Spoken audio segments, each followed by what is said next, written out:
নমস্কাৰ। আমি মৰিগাঁও জিলাৰ ইছলামপুৰ মধ্য ইংৰাজী বিদ্যালয়ৰ শিক্ষাৰ্থী। মই আসমিনা বেগম। নমস্কাৰ, মই ৰৌজি চুলতান। নমস্কাৰ, মোৰ নাম পাৰভিন চুলতানা। নমস্কাৰ, মোৰ নাম ৰাবিয়া বেগম। নমস্কাৰ, মোৰ নাম মেহবুব আলী। আমি ভাৰত চৰকাৰৰ শিক্ষা মন্ত্ৰালয়ৰ বিকশিত ভাৰত বিল্ডাৰ্ছৰ থিম হিচাপে ভোকাল ফৰ লোকেল বিষয়টো আমাৰ প্ৰকল্পৰ বাবে বাছনি কৰিছোঁ। আমাৰ বিষয়বস্তুৰ লগত সংলগ্ন কৰি আমি এটা প্ৰকল্প তৈয়াৰ কৰিছোঁ।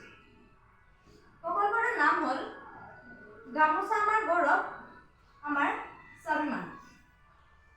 আমি আমাৰ প্ৰকল্পটো এখন গাঁৱৰ পৰিৱেশ উদ্ভাৱন কৰিবলৈ চেষ্টা কৰিছোঁ।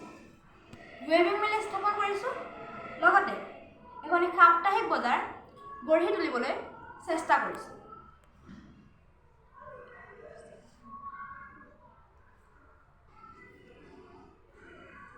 আমি আমাৰ গ্ৰাম্য অৰ্থনীতিক টনকিয়াল কৰি তুলিবলৈ বয়ন শিল্পক সকলোৱে অগ্ৰাধিকাৰ দিব পাৰোঁ।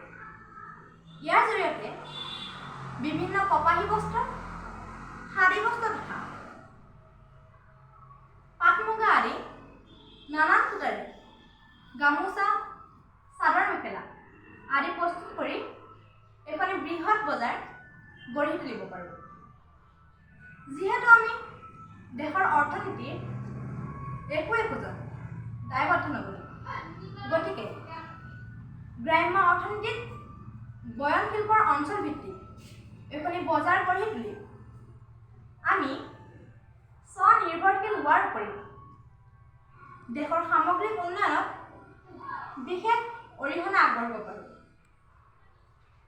তেন্তে আহক আমি সকলোৱে ভোকাল ফৰ লোকেলত বিশেষ গুৰুত্ব প্ৰদান কৰি দেশৰ অৰ্থনীতি অধিক শক্তিশালী কৰি তুলি দেশৰ উন্নয়ন আৰু বিকাশত অংশীদাৰ হওঁ।